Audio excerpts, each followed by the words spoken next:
Hello and welcome sa aking studio. And may libreng oras ako ngayon kaya tatapusin ko yung na-promise ko na recording para sa aking kaibigang si Nasser. Okay, and ang request niya is paano daw gumawa ng unan at saka yung kama. Okay, yung mga yan, upuan. Okay, so yung mga ganyan, upuan, kama, basically mga furnitures, no, para magamit sa rendering. Okay, so dahil sa maikli lang yung aking gusto kong i-compress lang yung video, kaya pagsasama-samahin ko na. Okay, anyway, hindi naman ito detailed modeling demonstration, pero ipapakita ko yung mga key features or yung mga key techniques na dapat nyong malaman para makapagsimula na kayo mag-model ng mga ganitong klaseng organic models. Okay, so ayan, gagawa tayo ng unan, and then ito, gagawa rin tayo ng kama, more or less. I-replicate ko lang yung process. Okay, so umpisa na tayo. Bukas na yung aking 3ds Max. Okay, and make sure na ang units ninyo ay meter. Okay, ayan, double check ko lang, make sure na pinaparehas ko lang yan. Okay, doesn't matter kung meter, millimeter, or feet, inches ang gamitin nyo, as long as consistent ka dapat sa yung units. Okay, so ako gusto kong magtrabaho in meters. Okay, so kung pagbibigyan tayo ng ating 3ds Max at hindi ito magka-crash,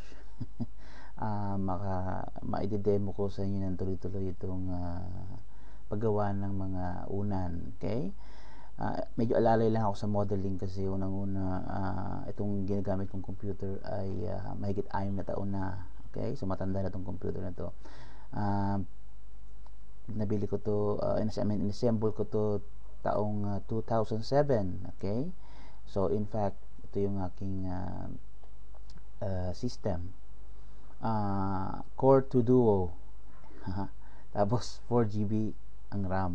Okay, so hindi ito recommended na sa panahon ngayon. Okay, kasi siyempre 'di ba, matataas na ang mga specs ngayon. Minimum na ngayon siguro i7, 'di ba? Third generation na gano'n, no? Xeon, kung kung hardcore modeling and rendering ang ini-aim mo, I suggest mag Xeon ka, 'di ba? Tapos kung may budget ka, pinaka the best. But kaya ako pinapakita ito is hindi naman hadlang to para hindi ka makagawa ng mga kagaya nito, yung mga models na ganyan. Okay, hindi hadlang yan para makagawa ka. In fact, hindi rin hadlang yung mahina ang computer mo para makapag-render ka.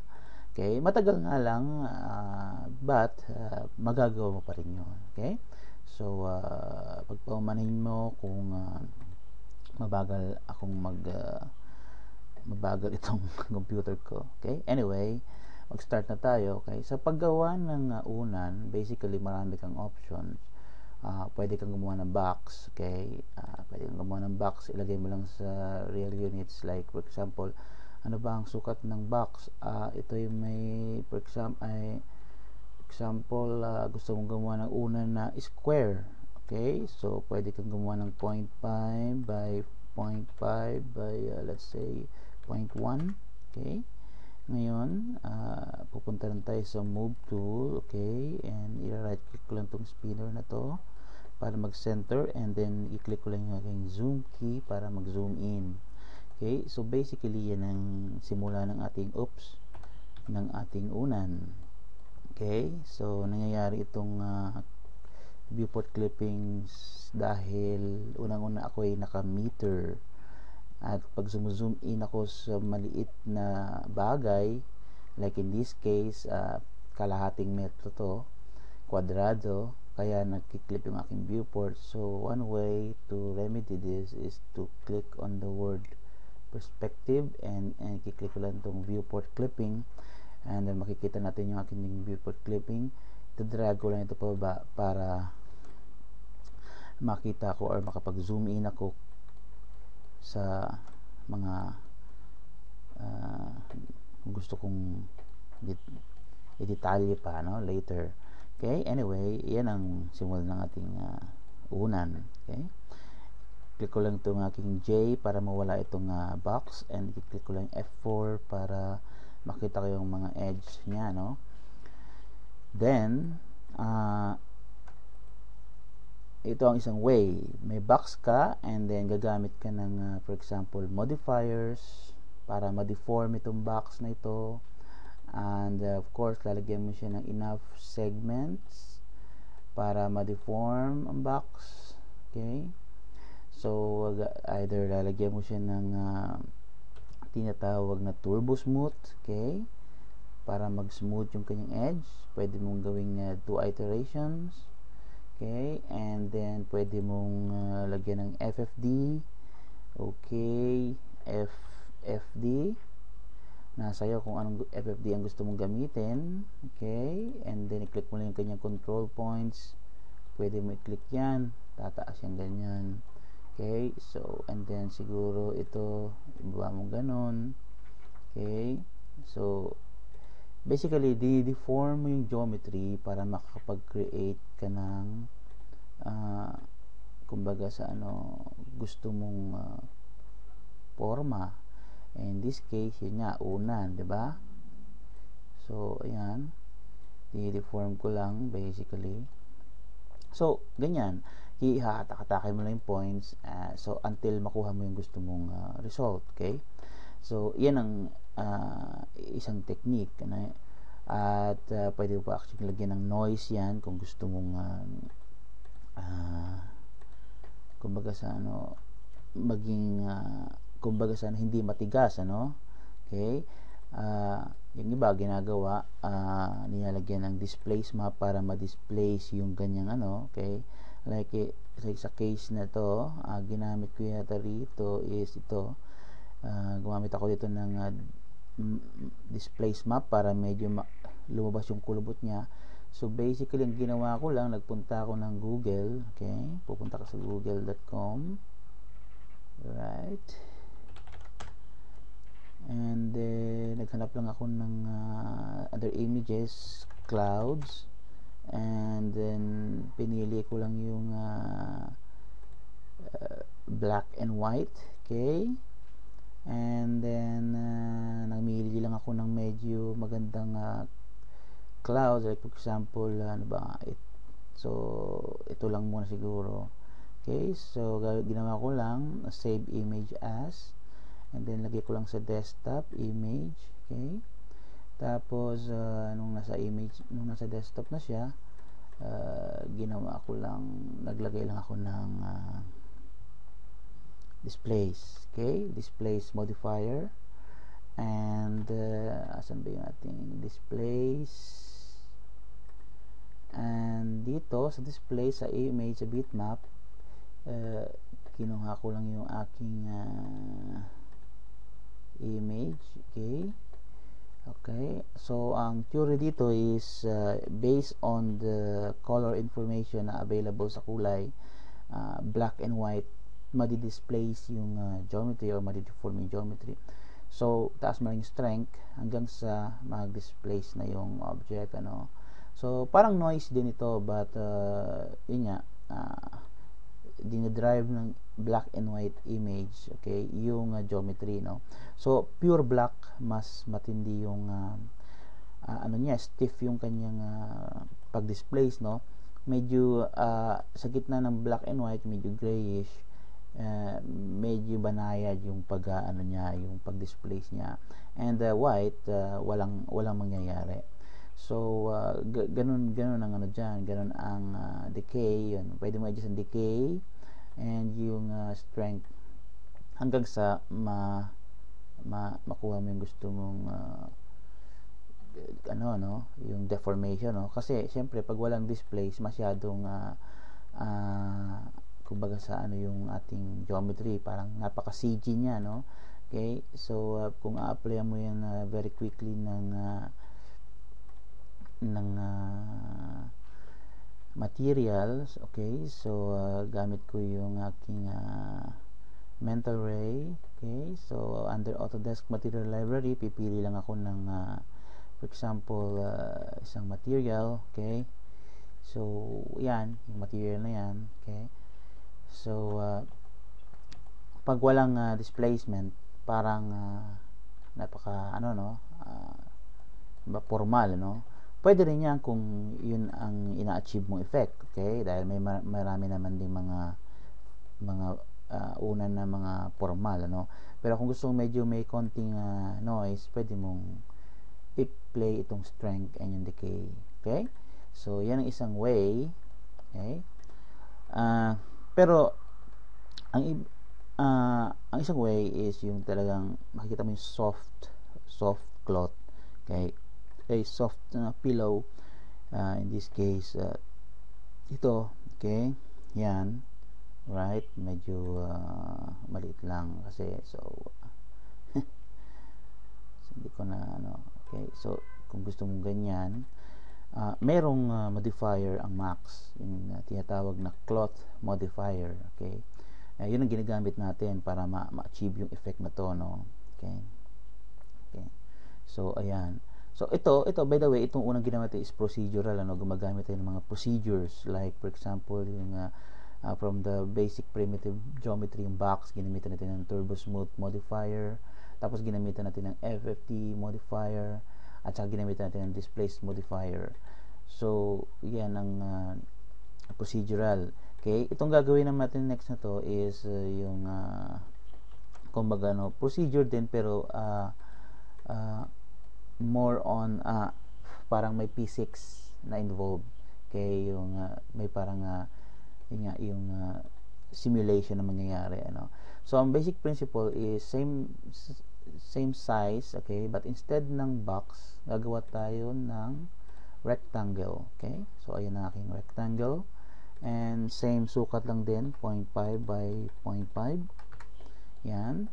And then yung rectangle na yan, i-convert ko into an editable spline. Okay, importante yan na maging spline siya. And isa pang napaka-importante is under yung sub-object niya, yung vertex niya, kailangan mo i-select yung lahat ng vertices niya, and you right-click and you break the vertices. Importante ma-break yung mga vertices. Okay, okay, so para ma-check mo kung na-break na ba yung vertices, pupunta ka sa segment, and then i-select mo isang segment and make sure na hiwalay siya, no? Kasi kung hindi hiwalay yan, sasama yung ibang lines. Okay, like in this case, kunyari akala mo na break na, for example yung rectangle, ginawa kong spline, tapos akala mo na break mo na pag click mo nung vertex niya, sumasama yung iba, no? So hindi siya totally detached. Okay, so ayaw natin ng ganyan, gusto natin yung ganito. Okay, na isang spline pa rin siya, pero yung mga vertices niya magkakahiwalay na. Okay, and then pagka na-break mo na yung vertices, kokopyahin mo ulit siya ng isa pa. Okay, kasi yan na magsisilbing punda. Okay, so doesn't matter kung better copy na lang, kasi i-attach naman natin yan, no? So basically may dalawa kang splines na siya magsisilbing punda. Okay, so ito yung punda sa kabilang face, ito yung punda sa kabilang face, or sa ibabaw at ilalim. And then once meron ka ng spline, gagawin mo lang, i-click mo lang itong attach, i-attach mo lang yung kabila. So pag na-attach na yung dalawa na yan, isa na sila. Okay, tingnan mo pag minumove ko yung kanyang namumove lahat, kasi isang entity na sila lahat. Okay, pag click yung vertices, isang vertices na sila. Ayan ang importante dyan. Okay, and then once na naging attach na yung dalawang panels natin, kung tawagin, and na break yung vertices, makikita mo yung modifier na garment maker. Okay, garment maker. Okay, yung garment maker na yan, okay, yung garment, by the way, may problema kaya medyo hindi nag-effect, no? So, uulitin natin.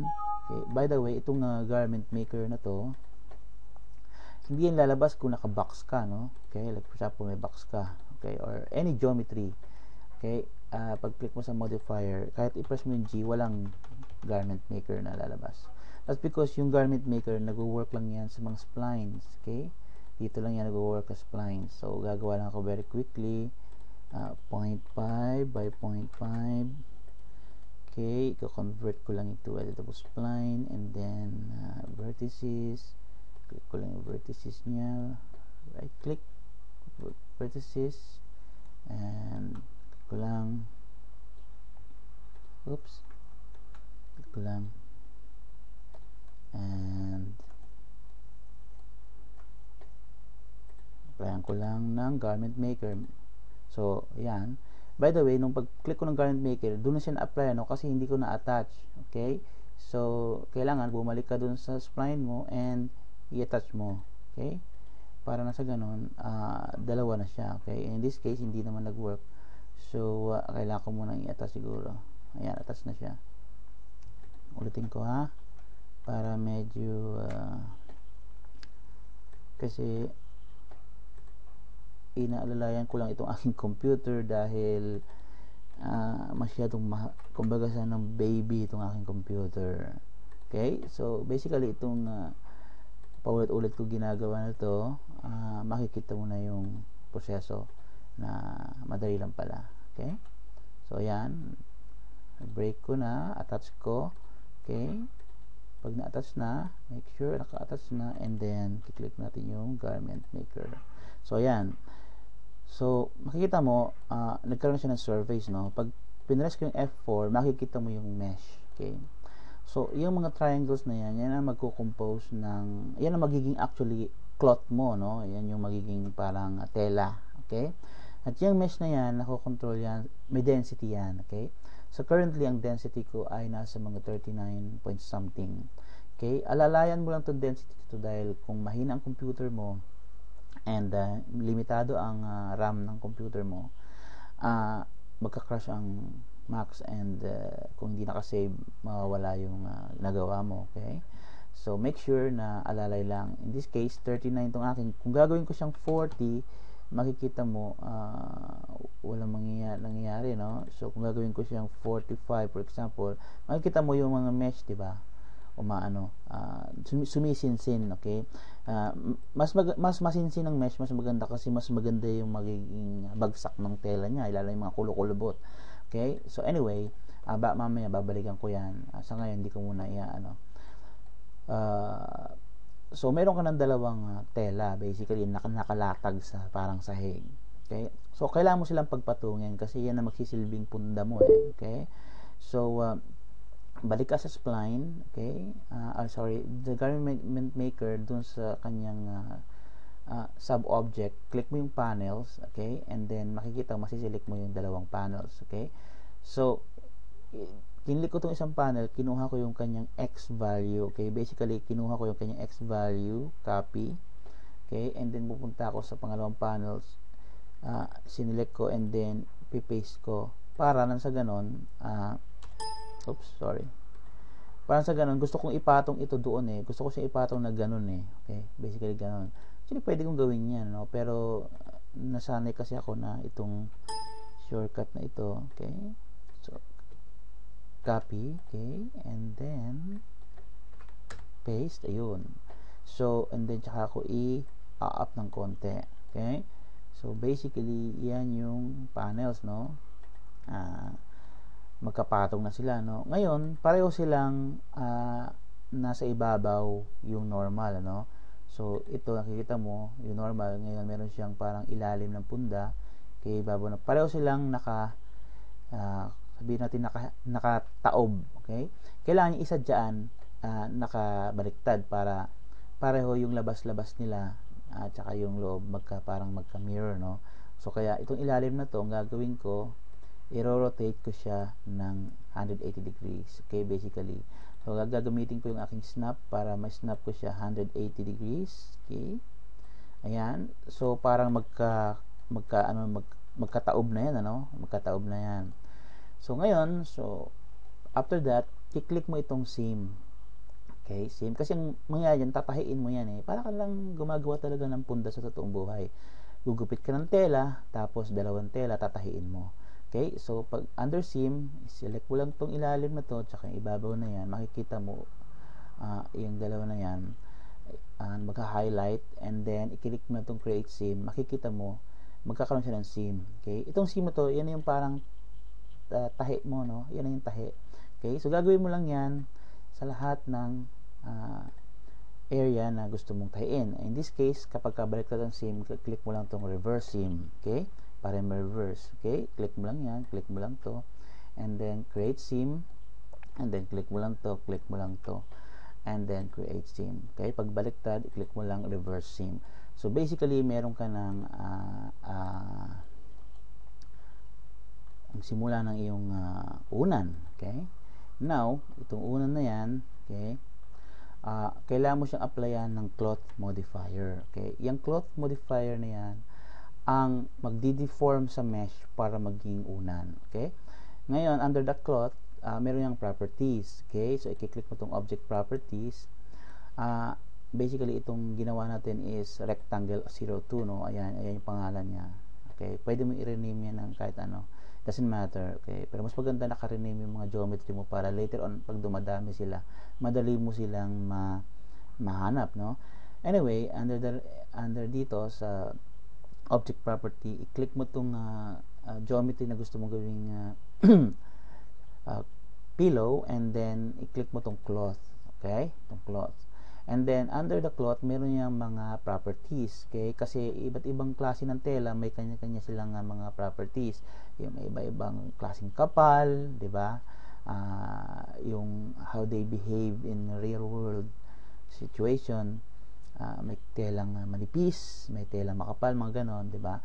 Ngayon, may mga preset din na pwede mong piliin. For example, cotton. Okay, so ayan na yung kanyang default properties ng cotton. Ito'y based sa real world data, no? Ngayon, pag gagawa ka ng self-embossed pillow, kagaya nito, okay, kagaya nitong ating itong aking image na to, self-embossed pillow to, ibig sabihin, except yung isang na parang nakakunot, no? Except itong nakakunot na to. Pero ito ay yung dalawa na except dyan. Itong dalawang to, self-embossed pillow. Ibig sabihin, hindi yan nagre-rely ng gravity para lumobo. Okay? So, yung dalawa sa likod, pinalobo ko muna bago ko diniform using gravity para magmukhang kala mo sila, no? Ganyan.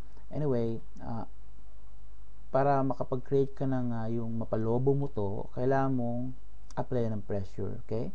So, under pressure, lagyan mo siya ng pressure. In this case, gawan ko lang muna ng 40 para i-demo sa'yo ang effect. And then, itong damping, lalagyan ko lang muna ng 3. Okay?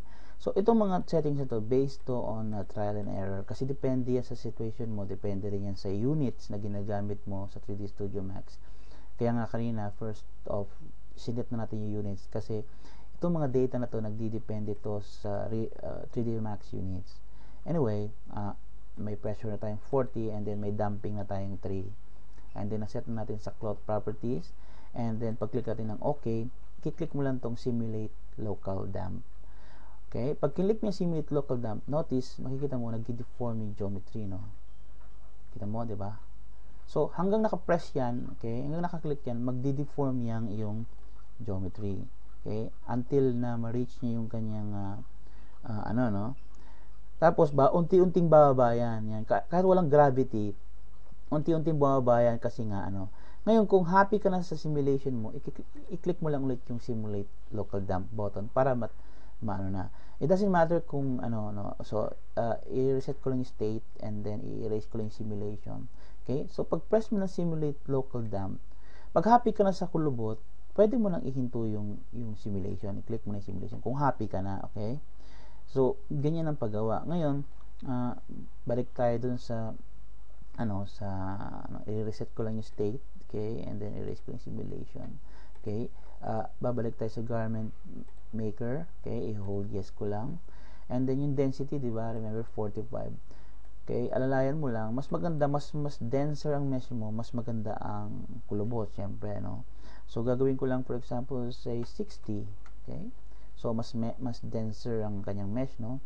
And then pagbalik ko sa cloth, pag simulate ko ng damp, okay, mas maganda ang magiging effect nito, no? Okay, mas maganda ang magiging yan, tingnan mo yung kulubot niya, di ba? So i-click ko lang yung simulate local, and then press ko yung F4 para makita ang effect. So basically diyan nagsisimula yan. Actually yan, una na yan, ano?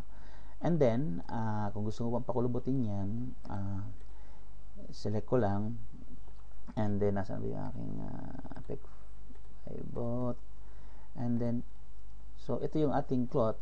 Notice pagka yan kinloan ko, okay, at kinopya ko, okay, makikita mo bumabalik siya dun sa para hindi nakatime panel, no? Okay, so para maiwasan mo yung ganyang problema, delete mo lang ulit yan. Bago mo siya i-clone, kailangan mo siya ma-convert sa either editable mesh or editable poly. So right click, convert to either mesh or poly. Okay, kaso lang kung gusto mo balikan yan later para mag-simulate ulit ng ibang klaseng unan, kailangan may kopya ka, diba? So kaya mga kopyahin eh. So ang isang way is nakaselect na itong ating cloth, itong ating unan, pumunta ka sa tools, and then i-click mo snapshot. Okay, snapshot. So ito yung snapshot dialog box. So gusto ko siyang gawing mesh. Pag click yung okay, makikita mo na may dalawang geometry na dyan magkapatong. Isang yung ating mesh and yung ating original cloth. Okay, so yung mesh na yan, no? Ngayon yung mesh na yan, clone ko lang isa pa ulit para ipakita sa'yo. So pwede mo na yung i-simulate na kunyari bumabagsak siya sa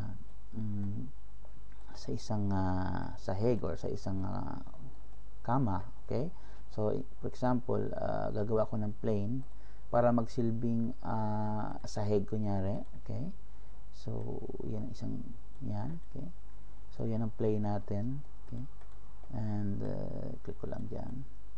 Alright, so kung i-click mo yung babalik ka dun sa simulate, sa simulation ng cloth, select mo yung gusto mong unan, and then apply mo ng cloth. Okay, and then dito sa object properties, yan yung rectangle 004 mo, which is yung pillow mo, and then gawin mo siyang cloth, no? Again, cotton pa rin kung gusto mo, and then apply mo ng siguro damping pa rin 35.3 para lang maritin yung kanyang kumbaga sa yung paglobo niya. And then yung floor, kailangan mo siyang i-add.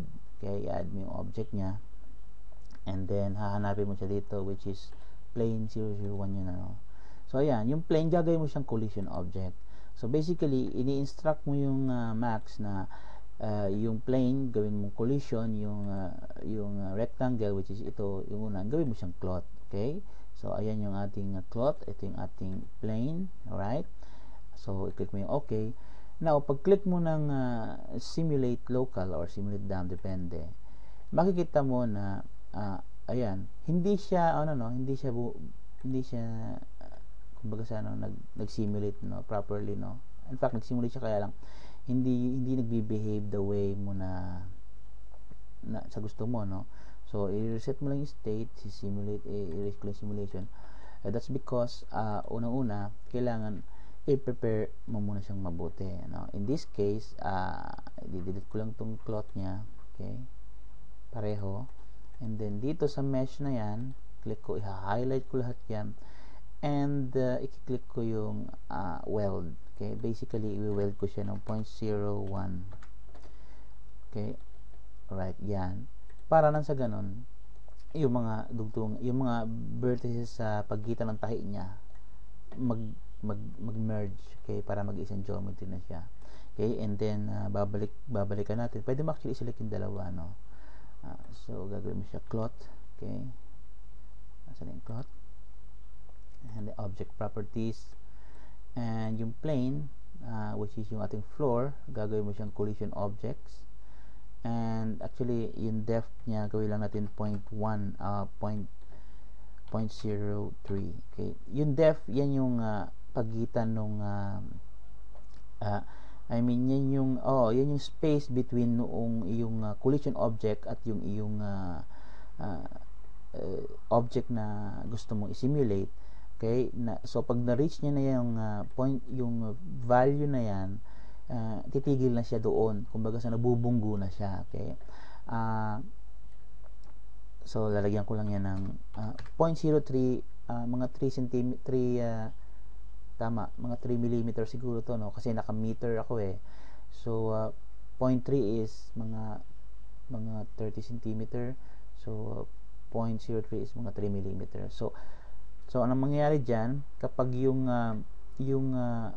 unan ay nag-collide na sa ating sahig at na-reach niya na yung kanyang distance na 3 mm, okay, o depende kung anong value ilalagay mo diyan, doon na siya magsisimulang mag-simulate. Okay? So, ayan. Cloth yan. So, yan yung ating Kaya maganda i-rename mo yung mga objects mo para medyo madali mo, no? In this case, yung plane 01 natin, floor yan. And yung rectangle natin na ginawa nating unan is yan yung ating cloth. Okay? So, applyan ko lang ng pressure na 35 and damping na 1. Okay, and then yung plane, gawin natin, ayan, naka-collision objects na siya. So, click ko lang OK. And pag-click mo ng simulate local, okay, so makikita mo na nag-simulate na siya, no?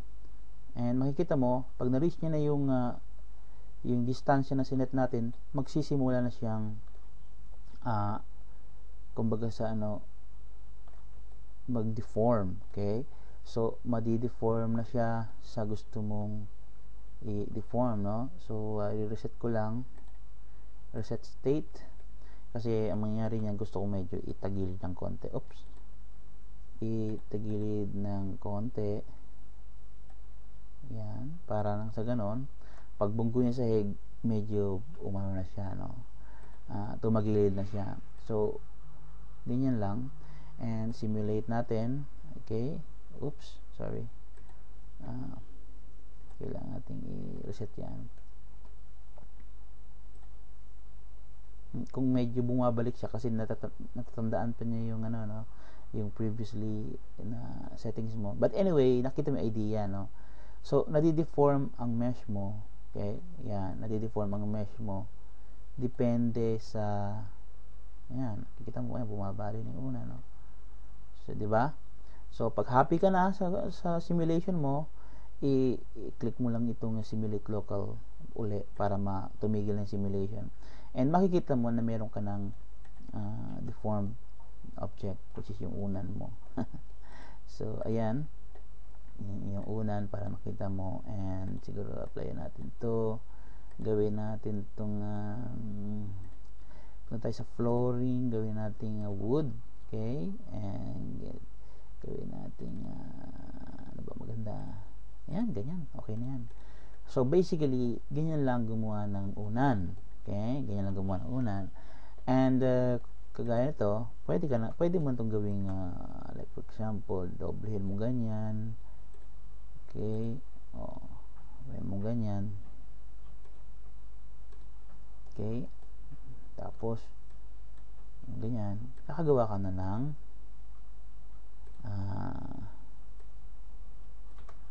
sofa, di ba? Ganun na naman yun eh. Lahat ng yan ang kagaling lang dun sa ayan, so, di ba?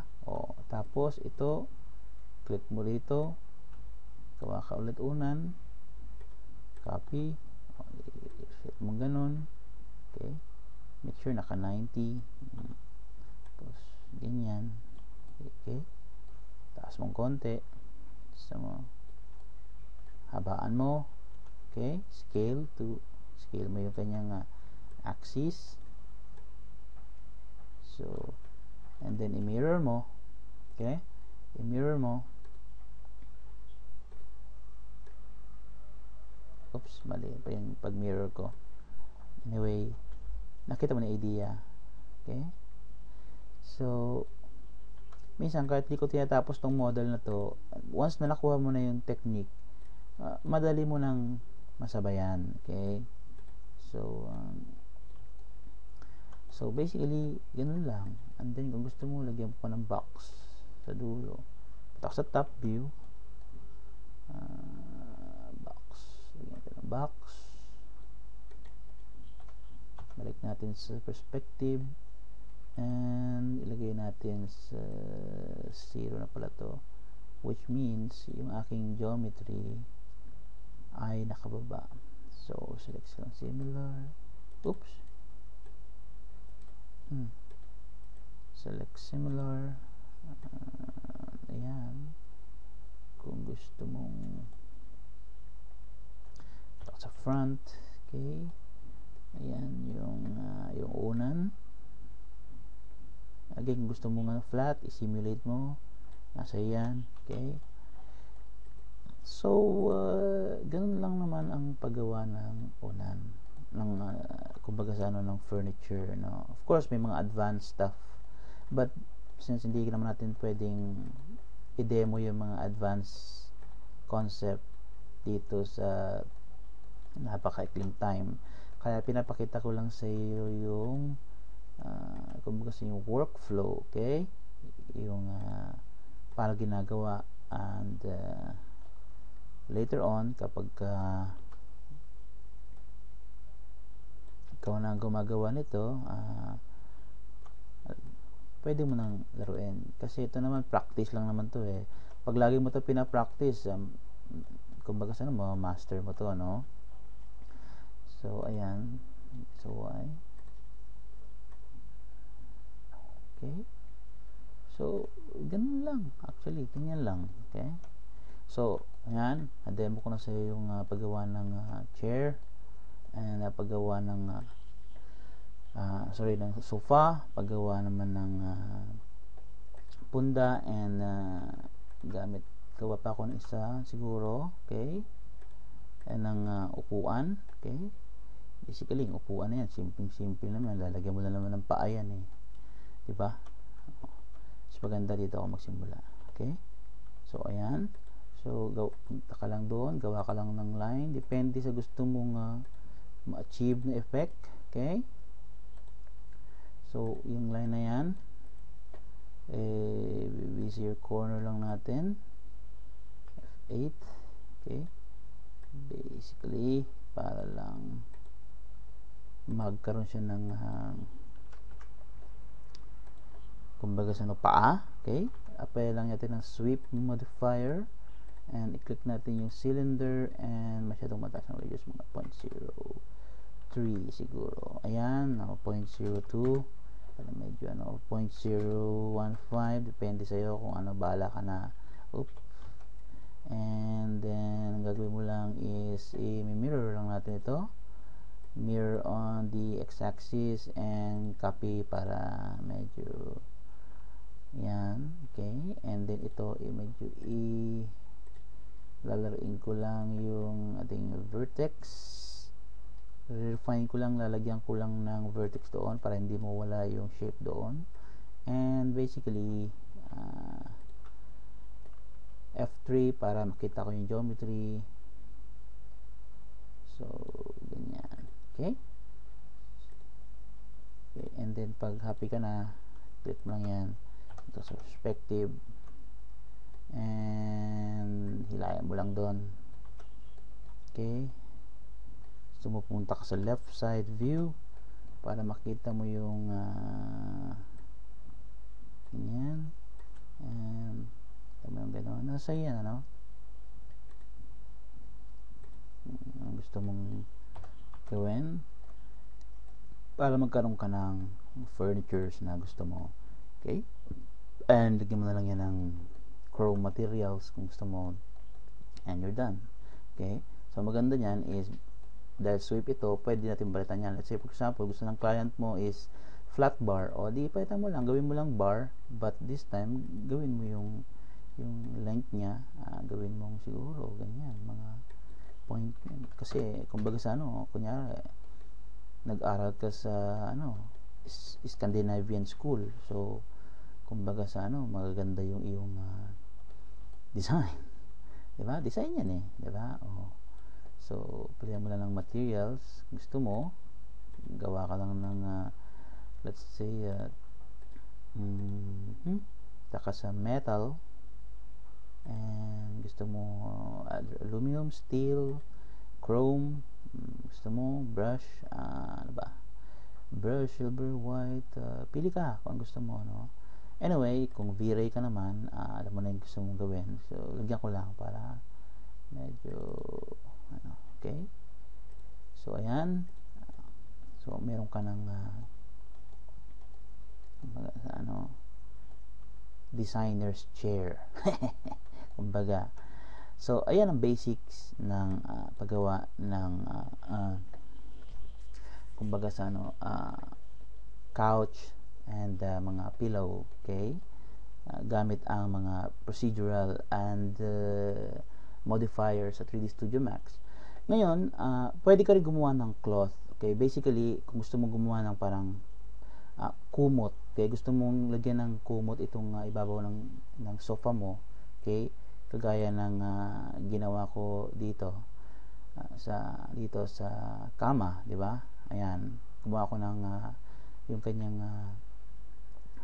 andang ito, yung mattress niya, okay, or yung bed sheet niya, nilagyan ko siya doon, Ngayon, kumbaga sana makikita mo na parang realistic ang dating, yung pagkakusot niya, hindi yung matigas. So, pwede mo rin yang gawin, same procedure na ginawa mo sa cloth, okay? So, gagawa ka lang ng yung garment with enough mesh, and gamitin mo lang itong unan or yung couch as a collision object. Masisimulate mo yung cloth na parang bumabagsak doon sa sofa, okay? So, same principle yung, kaya hindi ko na uulitin dito. Ngayon, may isang way, okay, na para masimulate mo yung kumbaga realistic na crease nung cloth, okay, yung kusot. At yan ay sa pamamagitan ng paggamit ng Marvelous Designer, okay? So ito yung interface ng Marvelous Designer, okay? Ito yung ginagamit ng mga fashion designer at saka yung mga basically kung involved ka sa paggagawa ng mga what you call this,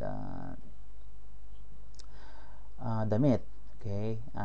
Ito yung tools na ginagamit nila, and basically makakatulong itong tool na to para makagawa tayo ng anything na cloth, whether it's yung bed sheet or curtains or anything, basta malambot na tela, makakatulong ito. And hindi ko na i-demo ito kung paano gamitin, kasi unang-una dun sa website ng Marvelous Designer, okay, meron silang if-notice kung pupunta tayo sa kanilang website, okay, so search mo lang under Google, search mo lang Marvelous Designer, okay, Marvelous Designer 2, at lalabas yung kanilang under search, lalabas yung kanilang website, okay. So doon sa kanilang website, pwede kang mag-download ng kanilang program for 30 days para magamit mo, ayan. And meron din silang tutorials, okay, video tutorials kung paano gamitin ito, kaya kumbaga sana madali na masundan, kaya hindi na ako mag-spend ng time kung paano gamitin ito. Quickly, i-demo ko na lang kung paano yung workflow natin from Max to Marvelous Designer para magawa natin ng demo cloth yung ating couch, and then going back to 3D Studio Max, okay? So anyway, babalik ako dun sa 3D Studio Max, and say for example, itong una na to, ay itong couch na to with this pillow, gusto kong lagyan ng cloth. So ang gagawin ko lang is i-select ko lang lahat yan, make sure na selected yan, okay? And i-click ko yung aking M button sa taas, and i-export selected ko yan, okay? Export selected, and under sa desktop ko lang muna ilagay, gawin ko lang muna siyang let's say couch, okay? Couch avatar, okay?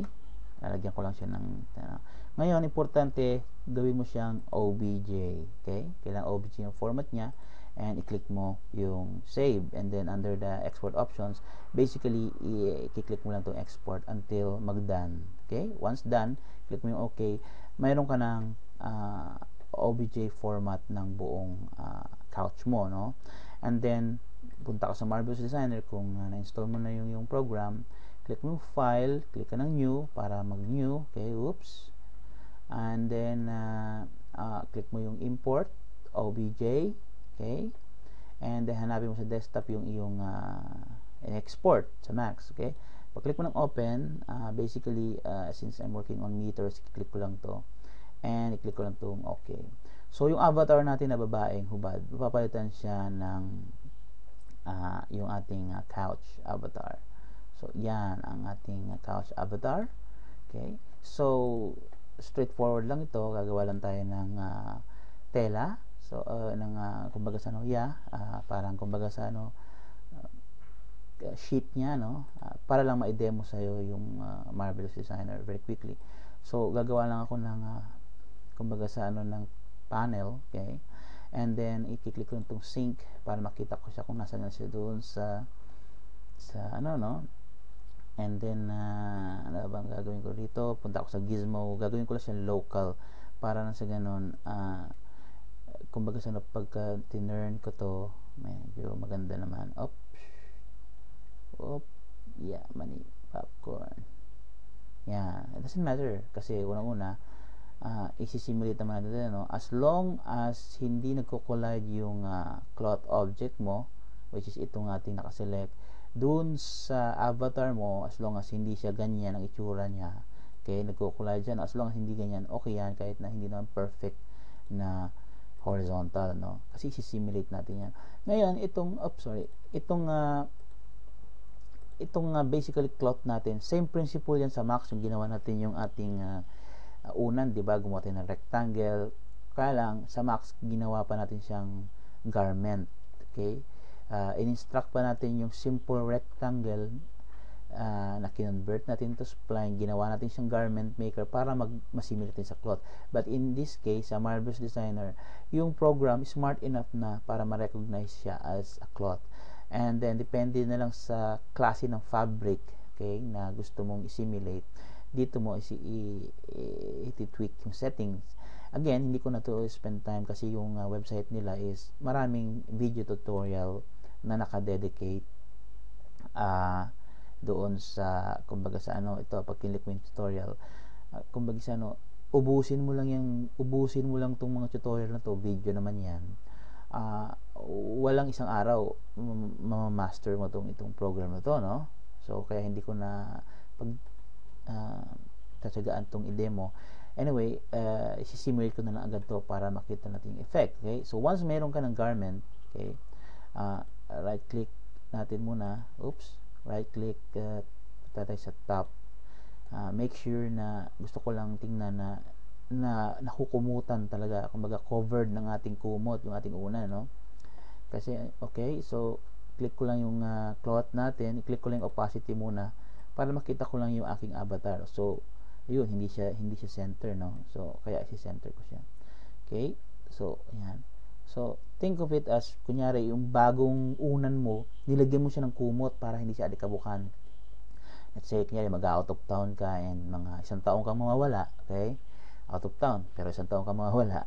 Tapos ayaw maalikabukan yung gamit mo, lalagyan mo ng kumot, di ba? So ganito lang gagawin natin. So kung masyadong maikli ang kumot, okay, i-click mo lang itong mo, and actually pwede mo i-click itong to para ma-stretch, no?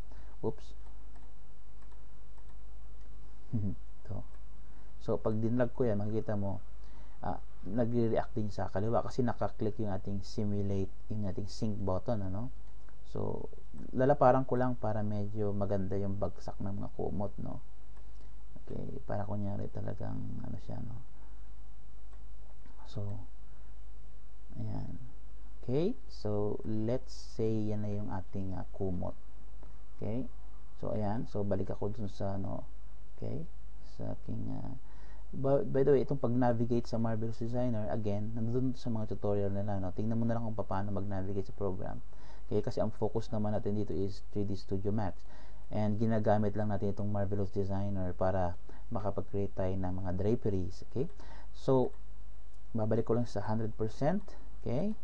So, now, na meron na akong, baliktad pa yata ito.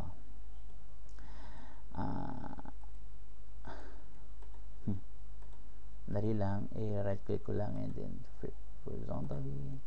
Anyway, doesn't matter. Kasi parang nakataob to, no? So, medyo nababother lang ako. Pareho lang pala. Okay. So, ayan. Okay. Make sure na more or less nasa ibabaw siya ng ating avatar. And once so happy ka na, i-click mo lang tong play button and makikita mo na unti-unti magsisimulate na siya gaya nung ginawa nating simulation, cloth simulation sa 3D Studio Max. Okay? Ang maganda lang dito sa Marvelous Designer is mas realistic ang dating niya compared dun sa cloth modifier sa 3D Studio Max. Okay? So, meant kasi ito for fashion design. Okay? Yung mga designer ng damit, yan, ito yung kanilang, kumbaga sa primary tool. Kumbaga sa atin, mga arkitekto or mga artists, CG artists, kung ang tool natin ay let's say 3D Studio Max or V-Ray and Mental Ray, yan, for realistic rendering, ito naman sa kanila, ito yung tool nila. Okay? So, basically, yan ang kumot. And, habang nakisimulate yan, pwede mo i-drag yan. I-drag para makapag-create ng mga, kusot-kusot, keep the current color scheme. Keep the color scheme. But, ano ba to? Close ko lang yan. So, habang nagsisimulate yan, pwede mong i-click and drag yung iyong mouse para makapag-create ng mga kulubot. Okay? So, depende sa lakas ng computer mo, ganun nagre-respond ang program, ano? Since mabagal nga tong computer ko, 'di ba? Pinakita ko na kanina, ako yung naka Core 2 Duo lang at 4GB lang. Halos wala na akong, kumbaga, napakahina na itong aking computer. And pinagtsatsagaan ko lang to dahil wala pa akong pambili. Anyway, ngayon kung mahina ang computer mo, i-click mo lang ulit yung play button, okay? Para mag-stop yung simulation and pwede kang mag-pan around, rotate, and then click mo lang ulit yung play button para unti-unti siya mag-simulate until makuha mo yung desired effect mo, no?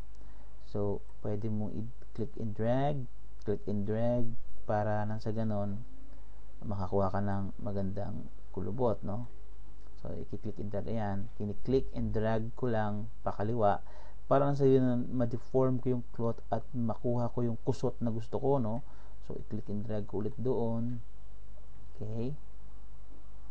So, ayan, click and drag ko pa para, no? Inaalalayan ko lang, ano? Pero kung malakas ang computer mo, kahit click na mabilis na mag-respond tong program kasi nga mabilis yung computer mo, eh. Okay? So, kaya inaalalayan ko lang para wag mag-crash kasi nire-record ko tong video na to and then nakakaya naman kung in the middle of the recording mag-crash itong aking computer, mag-blue screen, ano. Yun ang iniiwasan ko, no. Kaya medyo inaano ko to. By the way, lumalabas yun kasi nagre-record ako, eh. Kaya kumbaga sa lumalabas yung dialog box na yun. Okay? Dahil kumbaga sa gumagamit yung aking kumbaga sagad yung power ng aking computer dahil unang-una nakabukas yung aking mga programs, so multitasking ako, and at the same time nagre-record pa ako ng itong aking demo. So click and drag ka lang until ma-achieve mo yung effect na gusto mo. Okay? So, ganyan lang ginawa ko para ma-achieve ko tong effect ng itong kama na to, no? Okay? So, same exact procedure ang ginawa ko. Click and drag lang ako para ma-achieve ko. So, kung ako sa inyo, paglalaroan ko to, no? Until makuha mo yung gusto mo. So, let's say, happy ka na dyan, click mo itong play button para matapos na. Kunyari lang, happy ka na. Kahit di pa ako happy, let's say happy na kunyari tayo. Okay? So, ang gagawin mo lang, file, export back to OBJ. Okay? So, sabihin natin, couch, ano ba to? Sheet. Okay? Couch sheet. So, OBJ pa rin. And makikita mo, dito sa export OBJ dialog box, i-uncheck mo tong avatar shape. Kasi ayaw mo tong ma-export. Gusto mo yung cloth shape lang ma-export. Ito lang. Okay? And then, click mo in meters. And then, click mo okay. So, na-export niya siya dun sa ating desktop. May file na tayo nun. So, pagbalik mo sa Max, kung hindi mo inurong yung iyong scene, yung geometry mo, nung ginamit mo siya as avatar, pag import mo, okay, import, then balik ka sa desktop, click natin yung couch sheet. Pag click mo ng open, okay, kita mo yung cloth shape na yun. Pag click mo ng import, nakapatong siya, okay, andun pa rin siya sa dati niyang position, kasi hindi mo naman inurong yung geometry, kaya careful ka rin, ano. So kung maurong man, i-move mo na lang, kasi ito naman ay geometry na, no? In fact, mesh na to. So ayan. So, pagka nilagyan mo siya ng, let's say, for example, material, in-apply mo ng material, let's say, ano bang material ang gusto mo? Let's say, white material, anything na magagawa lang ako ng material para makita mo how yung UV niya mag-react, ano? Okay? So, punta lang ako sa carpet. Lagyan ng carpet. Anyway, lagyan ko lang siya ng lace, for example. Ano bang issue na itong lace? Ayan, yan ang lace niya. So, ayan, makikita mo na realistic ang dating, no? Ang dating ng iyong cloth. Okay? So, yan. Ganyan lang ang diskarte, ang sikreto. So, gawin mo na lang, position mo na lang to, and render mo, yun, meron ka na. So, kung gagawa ka ng kama, ganito lang ang procedure, gagawa ka ng same procedure, paulit-ulit lang. Makakagawa ka ng iba't ibang klaseng furnitures na maisipan mo, at hopefully hindi ka na mag-rely sa mga Evermotion geometries na available. Okay? So, yun lang, and I hope nakatulong itong aking video demo sa iyo. And kung nagustuhan mo to, hindi masamang mag-like and hindi masamang mag-comment kung meron pang medyo gray sa'yo. Okay?